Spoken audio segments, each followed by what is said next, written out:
सपीता सपुतराः विषवे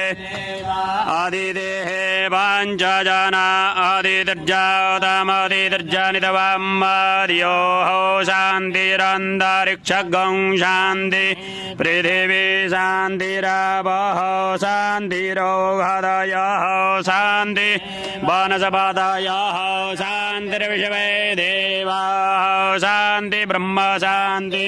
सर्वगं शान्ति द्वितीयकं तृतीयं कृष्णमिङ्गाक्षं गजवक्त्रं चतुर्थकं लम्बोदरं पञ्चमं च षष्ठं सप्तमं विघ्नराजेन्द्रं धूम्रवर्णं तथाष्टमं नवमं बालचन्द्रं च दशमं तु विनायकम् एकादशं गणपतिं द्वादशं तु गजा द्वादशेतानि नामानि त्रिछन्दं य पठे नरः न च विघ्नमयं तस्य सर्वसिद्धिकरं विद्यार्थी लभते विद्यां धनार्थी लभते धनं पुत्रार्थी लभते पुत्रान् मोक्षार्थी जपेत् गणपतिस्तोत्रं षड्विर्मासे फलं